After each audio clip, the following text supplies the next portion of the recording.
नहमदुहु व नुसल्ली अला रसूलिहिल करीम अम्मा बाद फ़अऊज़ु बिल्लाहि मिनश शैतानिर रजीम बिस्मिल्लाहिर रहमानिर रहीम।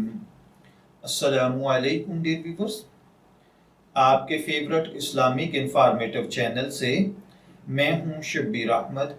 हमारा आज का टॉपिक है कि औरत तलाक की इद्दत कहाँ गुजारेगी। ये एक सवाल है जो एक भाई ने पूछा है। वो कहते हैं कि ससुराल में औरत को तलाक हुई तो औरत इद्दत कहाँ गुजारेगी और इद्दत का दौरानिया कितना होगा। देखिए भाइयों और बहनों, औरत को ससुराल में यानी अगर शोहर के घर में तलाक हुई हो तो शोहर के घर में ही इद्दत गुजारेगी। इद्दत का नानो नुफ्का बापर्दा रिहाइश शोहर की जिम्मेदारी है और ये शरन उस पर लाजिम है। बिला ज़रूरत शदीदा इद्दत गुजारने के लिए किसी और जगह जाना शरन जायज़ नहीं है।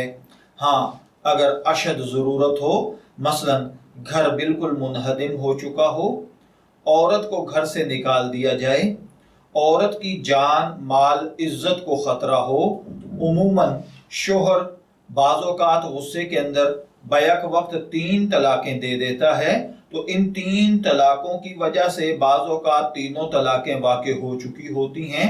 तो ऐसी सूरत में वो अगर अब अपने ससुराल में रहती है तो इसको वहाँ पर इज्जत का ख़तरा होता है।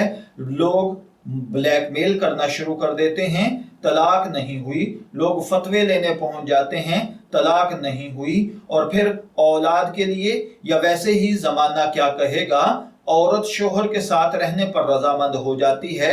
ऐसी सूरत में इज्जत को खतरा होता है। तो ऐसी तमाम सूरतों में औरत को दूसरी जगह मुंतकिल होना जरूरी होता है। इसी तरह अगर किसी को तलाक हो जाए तो उसकी इद्दत मुकम्मल 3 हैज़ है, या फिर अगर उसको प्रेगनेंसी चल रही हो तो बच्चे की पैदाइश तक वो औरत इद्दत गुजारेगी। इसके बाद औरत दूसरी जगह पर निकाह करने के लिए आज़ाद होती है। वो जहां चाहे उसके घर वाले उसका रिश्ता देख कर निकाह कर दें, या घर वाले जहां मुनासिब समझें और वो औरत राजी हो तो उस जगह पर उसका निकाह कर दिया जाए।